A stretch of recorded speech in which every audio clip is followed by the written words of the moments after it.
இந்த விழாவில் கலந்து சிறப்பிப்பாறை வந்தவர்கள் அனைவருக்கும் நுகர்வோர் வாரியத்தின் சார்பாக இந்த காலையிலே நன்றியை தெரிவித்துக் கொள்கிறேன்.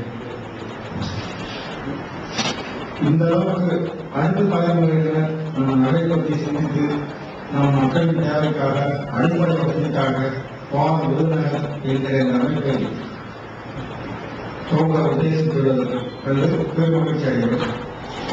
நானும் ஒரு காலத்தில் இந்த ஊர் நேரில் இருந்து 25 வருஷம் வெளியூர் வந்து இப்பதான் ஒரு 15 வருஷமா வெளியூர் கொண்டிருக்கோம்.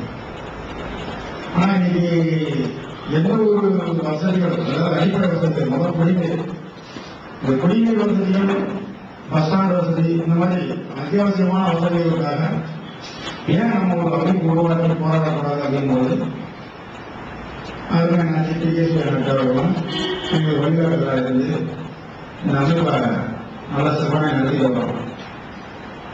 இது இன்னொன்று என்ன கேட்டீங்கன்னா, இன்னைக்கு இந்த அமைப்பு 12 நுகர்வோர் மனிதர்கள் பாதுகாப்பு கவுன்சில் என்கிற அமைப்புடைய வந்து சிவராசி தான். நம்ம ஊர் பிரச்சனைன்னு சொல்லும்போது சிவராசிகள் வந்து நம்மளுடைய போராட்டத்தெல்லாம் தொடங்கி வச்சு பெரிய அளவுலாம் கொண்டு பண்றாங்க. அப்படி நம்ம வெளியூர்லேருந்து வந்தவங்க எல்லாருக்கும் தெரிகிற இந்த கஷ்டம் உங்களை மாதிரி வெளியூர் போயிட்டு மறுபடியும் உறவினர் வரும்போது தான் தெரியும். அதான் காரணம் கேட்டீங்கன்னா, எந்த ஊர்ல நீங்க வெளிநாட்டிலிருந்து கூட ஒரு குறிப்பிட்ட டைம் கேஸ் டிக்கெட் வாங்கிட்டோம் தமிழ்நாட்டில் இருக்கலாம். ஆனா தமிழ்நாட்டில இருந்து இந்த மறுபடியும் பிறந்த காமராஜர் பிறந்த ஒரு பாரம்பரியமான வணிகனான நம்ம ஊருக்கு வெளிநாட்டுக்கு நீங்க நிறைய டிக்கெட் எடுத்து வரவே முடியாது. காரணம் என்னன்னு கேட்டீங்கன்னா, அரசாங்கத்திலையும் சரி அரசியல் கட்சியிலேயும் சரி நம்மளை இன்னும் பார்க்கலாம் அப்படியே ஒதுக்கி தள்ளி போயிட்டே இருக்காங்க. சமீபத்தில் நம்ம தமிழ்நாட்டில் 4 சாலை ஆரம்பிக்கும் பாதிக்கப்பட்ட ஊர் வந்து மெட்ராஸ் செல்லும்போது நாங்கள் பெரிய ஆளுக்கு பார்த்து அப்ரோச் பண்ணுறோம் சொல்லுவோம். சார் செங்கல்பட்டு ஆரம்பம் என்ன கேட்டீங்கன்னா, மெட்ராஸ்ல போய் வேலை பார்த்துட்டு வருவாங்க. ஆனால் நைட் அவங்க வீட்டுக்கு கரெக்டாக போய் சேருவாங்க. ஏன்னா செங்கல்பட்டு உள்ள வர வேண்டியது வந்தாங்க மேற்கொள்ள இந்த மாதிரி ப்ரோசஸ் மட்டும் நீங்க எல்லாம் பைபாஸ் எடுத்துருப்பாங்க. அந்த மாதிரி சூழ்நிலை நம்ம ஊர்ல வந்து என்னன்னு கேட்டீங்கன்னா, இதனால அதிகாரப்பூர்வம் பைபாஸ் எல்லாம் இறங்கிடுவோம். சமீபத்தில் ஒரு வருஷத்துக்கு முன்னாடி நகராட்சியில் வந்து இந்த மாதிரி பஸ் ஸ்டாண்டை வந்து மாற்றலாம் உத்தேசிக்கிறோம் அப்படின்னு ஒரு எதிர்ப்பு வந்துச்சு. அப்புறம் என்னன்னா ஸ்டாப் மட்டும் தான் வாங்கணும்னாங்க. நாங்கள் அதுக்கு அப்டேஷன் பண்ணி பெரிய எதிர்ப்பு பெரிய ஆர்ப்பாட்டம் இது பண்ண வேண்டும்.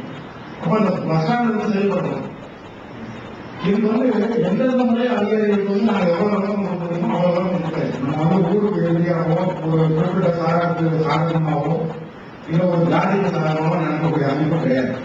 மக்கள் எல்லாம் நல்லா இருக்கும். இப்போ உதாரணத்துக்கு நம்ம கன்னியாகுமரி போகிறோம். இதே மாதிரி விருதுநகருக்கு 2 பஸ் ஸ்டாண்டுகளை வந்து அதிகமானு சொல்ற மாதிரி நம்ம கோயிலுக்கு வெளியே 4 வரைக்கும் கொடுத்தாங்கன்னா நம்ம அந்த வண்டியில போகுமா, நம்மளுடைய காலநேரம் வேறு. அதே மாதிரி கோயம்புத்தூர் போகிறோம். பஸ் வந்து மதுரையில எல்லா பஸ்ஸும் வந்து மாட்டுப்பாளையம் போய் தான் ஆரப்பாளையம் போகுது. ஆனா நம்ம என்ன பண்றோம், விரைவா போகணும், நம்மளுடைய பயணம் சீக்கிரமா முடியணும் அப்படின்னு சொல்லி நம்ம என்ன பண்றோம், ஆரப்பாளையம் போறோம். அதே மாதிரிதான் நம்ம ஊர் வழியை தாண்டி போறோம். தேவையில்லாம அவங்க அலங்கரிக்க வேண்டிய அவசியம் கிடையாது. இன்னொன்று நம்ம ஊர் ஒரு பொதுவான ரோடு வசதி, ரோடு வசதி சுத்தமா கிடையாது, இருந்தாலும் பொதுவான வசதி. அப்ப நாங்க என்ன சொல்றோம், எல்லா பஸ்ஸும் மக்கள் பஸ் ஸ்டாண்ட் புது பஸ் ஸ்டாண்ட் போகிறோம். அந்த இணைப்பு பஸ் பஸ் போடுறாங்க. அந்த காலத்துல வந்து பஸ் ஸ்டாண்டு வந்து மக்களுடைய விரிவாக 18,000 இருக்கும்போது காமராஜர் வச்சிருக்காங்க பஸ் ஸ்டாண்ட். அந்த பார்க்க போனா நீங்க 36 நகரமன்ற உறுப்பினர் இருக்காங்க. இருக்கிற நகராட்சி மாநகராட்சி இருக்காங்க. ஆனா பஸ் ஸ்டாண்ட் மட்டும் அந்த பழைய இருக்கணுங்க.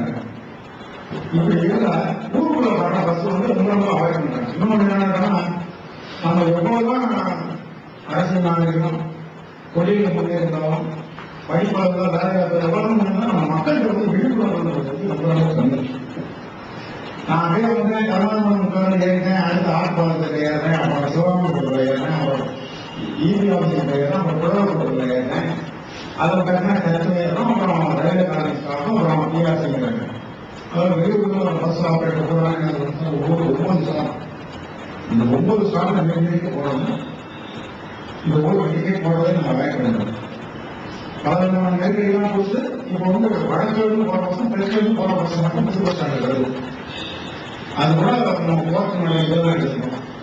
ஹைகோர்ட்ல ஒரு கேஸ் போட்டு 12 வாரத்துக்குள்ள ஒரு தீர்ப்பு சொல்லி மேல்முறையை பண்ணி மாநில போக்குவரத்து தீர்ப்பாயத்தை கொடுத்து அதுக்கப்புறம் அந்த மாநில போக்குவரத்து உத்தரவாக கூட கலெக்டர் ஆகணும் ஆட்சியர் ஆகணும் மதிக்கிறார். சொன்னது வந்து சாதாரண ஒரு 4 நாள் பேசி போடுவாங்க. கோர்ட்டுக்கு போனாங்க, கோர்ட்டுக்கு நடவடிக்கைலாம் முடிக்கணும், பஸ் செயல்பாடு கொண்டு வரலாம் கேட்காங்க. ஒண்ணுமே தெரியாத படிப்பறிவில்லாத மக்கள்கிட்ட பேசுற மாதிரி 1, 2, 2009 எல்லா வருஷம் அங்க இருந்து கிளம்புறாரு. ஆனா எந்த வருஷம் புது bus stand time keeping office படி கிளம்புறாரு. இன்னொன்று என்னன்னா, நம்மளுடைய ஸ்கூல் பிள்ளைகள் வந்து ரொம்ப ஸ்கூல் வந்து வெளியூர்ல பக்கத்தூர் வந்து கிராமத்துல வந்து நிறைய பேர் படிக்கிறாங்க. அரசாங்கம் வந்து பஸ் பாஸ் எல்லாம் கொடுக்குறாங்க. ஆனா கொஞ்சம் கூட ஒரு ஈடுபடவே கிடையாது. அந்த ஸ்கூல் பிள்ளைகளை வந்தாலும் அந்த பஸ் ஸ்டாண்ட் வர முடியல, சரி அந்த ஸ்கூல் கிட்ட இறக்கி கொண்டு போக கிடையாது. சிவகாசி பைபாஸ் இருக்கு, நம்ம கர்நாடகம் ஸ்கூல் இருக்கு. அந்த பிள்ளைங்க அங்க இருந்து ஒளியாக்குவோம், நேரம் போறோம், இப்படி அழைக்கிறது. இதுக்கும் எவ்வளவு போராட்டம் பண்ணலாம், ஒன்றும் ரெஸ்பான்சிபிள் இல்லை. ஆனா அவங்க என்ன ஒரு பண்றாங்க, சாப்பிட்டு வர பஸ் வந்து பழைய பஸ் கொண்டு வராங்க, பெருங்குளத்துல வர பஸ் புது பஸ் கொண்டு வர முடியாது. அப்ப இதே வந்து ஒரு காழ்ப்பு வச்சுதான். இப்ப நம்ம அதுக்கு அடுத்த கட்ட நடவடிக்கை எடுக்கணும். இதை வந்து என்ன, நம்ம உள்துறை வந்து உங்களுக்கு எல்லாருமே தெரியும். உள்துறையில வந்து மனித உரிமை மீறப்படாத சமாச்சாரம் வந்து ஏகப்பட்டது. ஈடிசி வரம்பு வீட்டுக்கு முன்னாடி கிடையாது. இந்த மாதிரி குழந்தைகள்லாம் வந்து எப்பயே கேஸ் போட்டு ஜெயிக்கிறாங்க. முன்சிபல் கோர்ட்ல வந்து அந்த இடத்த வந்து மாற்றம் இருக்கக்கூடாது அப்படின்னு. அந்த கேஸை வந்து தீர்ப்பு அமல்படுத்தாத மறுபடியும் கண்டனத்தை போட்டு கமிஷன் போட்டு 15 வருஷம் ஆகுது. ஆனா அதுக்குண்டான தீர்ப்பு ஒன்றும் கிடைக்கல. இது நகர்கள் இந்த தீர்ப்பு சமாச்சாரம் நானும் முன்னாடி தீர்ப்பு தான் எங்களுக்கு கிடைக்கல. அதுக்கப்புறம் போன ஒரு ஆய்வு போட்டோம் கல்வி. அப்போ ஒரு கொடுத்து இது என்ன பாருங்க, நம்ம என்ன கேட்கிறோம், பழைய பஸ் ஸ்டாண்டுடைய இடம் வந்து முழுக்க நம்ம விருதுநகர் ஆராய்ச்சி சும்மான இடம். ஒரு டவுன் பஸ் ஸ்டாண்டுனா அது வந்து கவர்மெண்ட்ல அங்கேயே நடந்துருக்காங்க. Town bus stand stop bus stand. அப்போ அந்த பஸ் ஸ்டாப்புக்கு இடம் தான் போதும். மீதி இடத்துல வந்து இந்த விருதுநகர் ஆராய்ச்சி ஏற்கனவே வருமானம் இல்லை, சம்பளம் இல்லை, நிர்வாக செயல்கள் இருக்குன்றாங்க. அப்போ அவங்களுக்கு ஒரு வருமானம் வரக்கூடிய அளவுக்கு மார்க்கெட் அங்கே மாறுங்க. பக்கத்திலே வந்து உழவர் சந்தை இருக்கு. கவர்மெண்ட் கலெக்டர் கட்டின ஒரு பூமாரி வணிகவாரம், ஒரு கடைவாரம் வாரம் பல வழியாக செலவு கட்டினது. இதெல்லாம் வந்து கொஞ்சம் போக்குவரத்து வந்து தெரிஞ்சதுன்னா கொஞ்சம் ஊர் டெவலப் ஆகும். இன்னொன்று, நம்ம கேவிஎஸ் மேனேஜ்மெண்ட் பார்க்கிற ஸ்கூல் பிள்ளைங்க அதிகமாக படிக்கிறவங்க அந்த பிள்ளைகளோட உயிருக்கு எந்த விதமான பாதுகாப்பே கிடையாது. காரணம் என்ன, ரோடு அகலமான ரோடுனா அளவுக்கு மீறி அந்த பக்கம் பஸ் போகிறதுனால 2 சைடும் மனம் சென்றிருக்கு. அதை அகலப்படுத்துறது கிடையாது. யாராச்சும் சரி, நெடுவாரியும் சரி, அந்த பிள்ளைங்களுக்கு சமயத்தில் கேள்வி கொடுக்குது. அதுக்கு அடுத்தபடியாக வந்து நம்ம பழைய கேஸ் ஸ்கூல் பக்கத்தில் காம்படிஷன் காரணத்தில் பெட்ரோல் பம்பு, இந்த பக்கம் ஒரு ரயில்வே கட்டுறது, இதெல்லாம் வந்து அதிகப்படியாக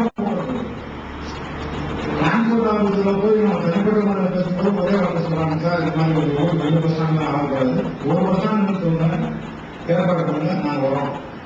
ஆனால் சமூகத்தில் ஒரு ஆய்வு கூட்டத்தையோ இவங்களோட கருத்தை ஏற்கக்கூடிய அளவில் மந்திரியும் கிடையாது, மாவட்ட நிர்வாகமும் கிடையாது.